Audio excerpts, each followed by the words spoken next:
Hey fans, me Aaron for a comic show. It's after Halloween. We had some of the craziest Halloween parties in here with cosplay karaoke and Majora's Mask, rave dance, and then like the Bloody Jug Band on Halloween. Everything did extremely well. Thank you everyone for coming out.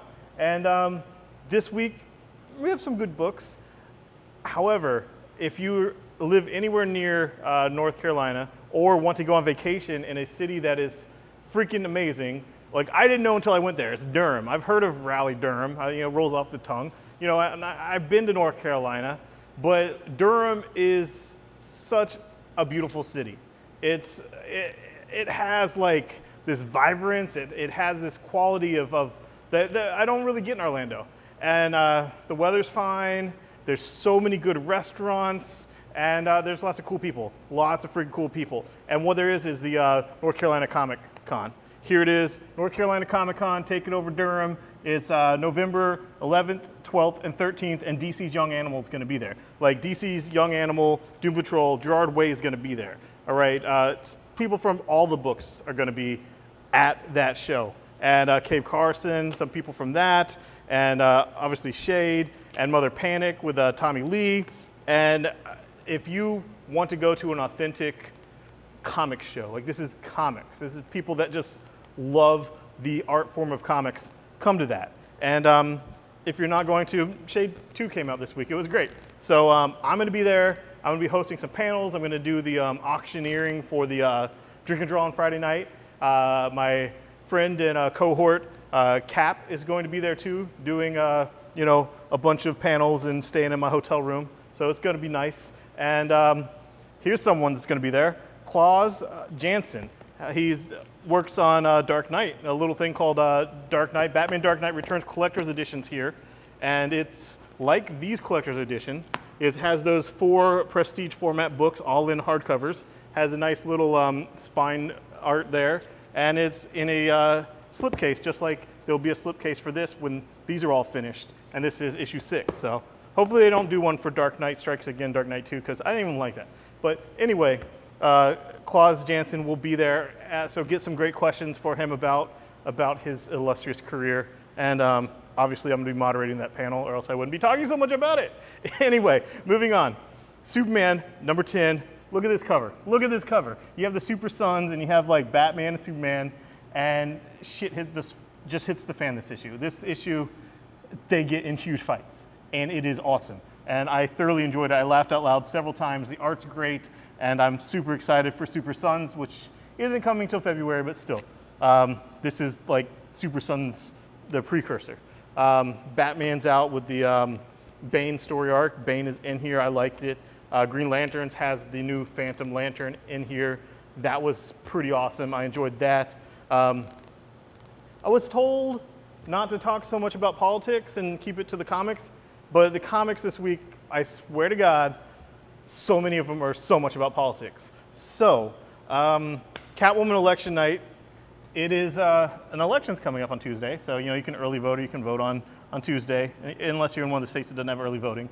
But Catwoman Election Night is a Catwoman story by Meredith Finch, and the cool thing is Shane Davis on art, but it also has Prez from that awesome DCU miniseries that didn't really get a chance to finish well.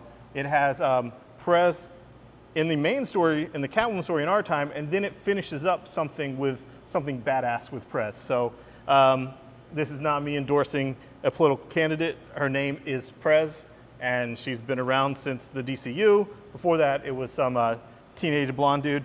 But anyway, it's a one-shot, and it's Shane Davis art, who is awesome.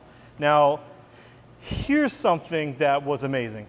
Flintstones number 5 is Bedrock the Vote, and it is full of hilarity. It is full of satire. It is full of social commentary, and so much of it is so specific to this election cycle, but using, prehistoric stuff and different things. Like if that does anything for you, get it.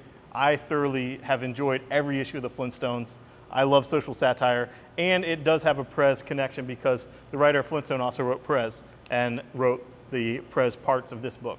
So moving on, Thor, the Unworthy Thor.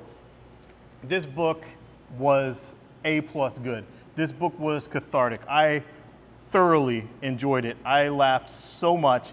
It's Jason Aaron and Olivier Coipel and Thor being unworthy, having an axe. The letter page is called "Can I Ask You a Question?" It felt like Jason Aaron had all the machismo and self-loathing pent up that he didn't get to express in the Mighty Thor, the female Thor book. He had it all saved up for this issue because this issue was full of machismo and self-loathing, and I thoroughly enjoyed it. I love the space goat. I love everything about this, and honestly, I like Mighty Thor. It's Jason Aaron too. It's awesome. But there is so much on the internet and Twitter and all that crap of people like, oh, there's a female Thor now. They took away our Thor. They took our Thor. They took our gods. You know what? Buy this then. Buy this then. I mean, I know you don't really buy comics anyway, but buy this. If you want this Thor back, buy this, and there'll be more of this Thor. But they're both by Jason Aaron. All things are equal. And I really, really love this. And you can tell on this cover, you see that Thor hammer? That's the ultimate Thor hammer. So awesome, right? Moving on to more things political that I can't really talk about. I'm just being silly.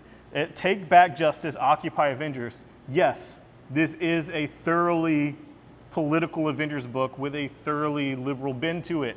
This is not like hidden liberal agenda. This is blatant liberal agenda. But it was also a really good story. I wish that they were going after the pipeline, and I hope they go after that pipeline story soon.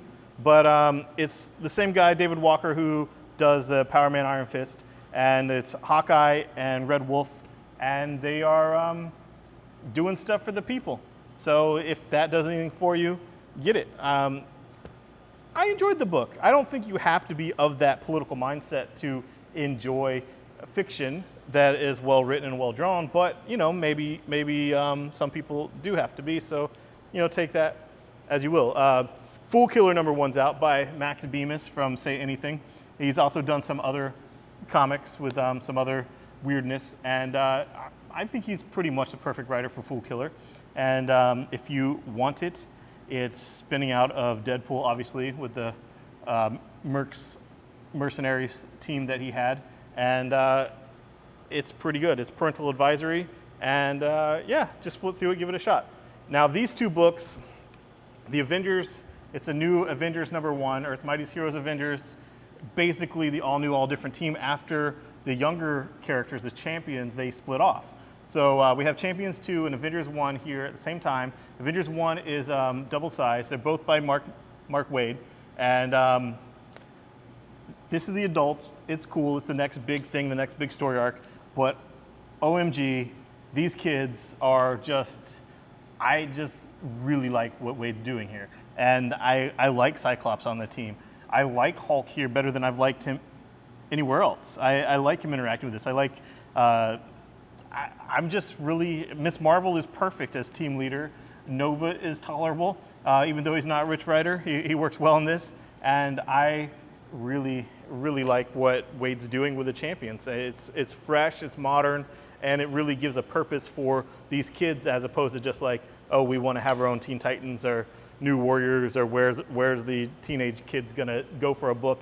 It really feels like these are millennials. This is how kids talk. This is how they would react to these old people doing things this way. And like, no, we don't want to do it that way. So I'm enjoying the Champions.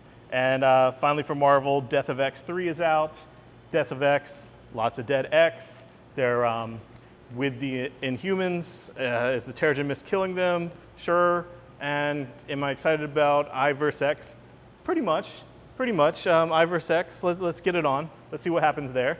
And then, again, I'm serious. I love comic books. I'm not trying to push politics. I don't care about like politics, who you vote for, all that stuff, as much as I care about comic books, obviously. I built my whole life around comic books. I'm not a political pundit. But come on, guys. I mean, like, these are the books I have to talk about. I mean, I kind of have to. All right. So anyway, Faith seriously goes to a Hillary Clinton rally and interacts with her, much in the way that Peter Parker interacted with Obama in that inauguration issue. The difference is Obama was already elected, and this is still, before the election. So is Valiant trying to influence the election? Sure. If you read Faith, you probably aren't going to be upset by it. So I think the most people that would be like, why are they pushing their politics, would be people that weren't reading Faith to begin with. So whatever, it's all good. And Bitch Planet, finally another issue of Bitch Planet, and finally another issue of Southern Bastards. Oh my God, it's been so long. I'm gonna have to go back and read the previous issues because as I was reading stuff, I was like, oh, what? I'm missing this. I don't really remember. So President Bitch is out, a new part of that. Southern Bastards, one of my favorite books on this stands with the two Jasons. I'm excited about that being back on track.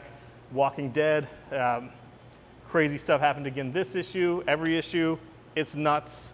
I don't really watch the TV show. Like I heard a bunch of people like hating on the TV show, and it's like that happened like, I don't know, like years ago. It happened in issue 100. We're on issue 160 now. So yeah, comic books where it's at. And then finally, Legend of Zelda, Legendary Edition. It's so pretty. I love it when they do these green volumes with the little Triforces and everything. It's really nice. It's thick. It's $18, and it's a nice way to get this to collect the manga in full and complete story arcs. So cool. This was fun, and that's that. Hope to see you at North Carolina Comic Con. If you do go to there and you see me, just say hi. I'm approachable. I'm a nice guy. And last time I wore this shirt, people were like, oh, that's a nice shirt. Where'd you get it from? Blah, blah, blah. I got it from Diamond, whatever. It's not Batman Beyond. And the video is basically over because it's going to ruin my mic. And if you want to stop watching now, just stop watching now because, it's probably not going to be white balanced very well. But this is the coolest thing about this shirt. And it's Red Hood. Look. Ah! All right. Bye. Ah!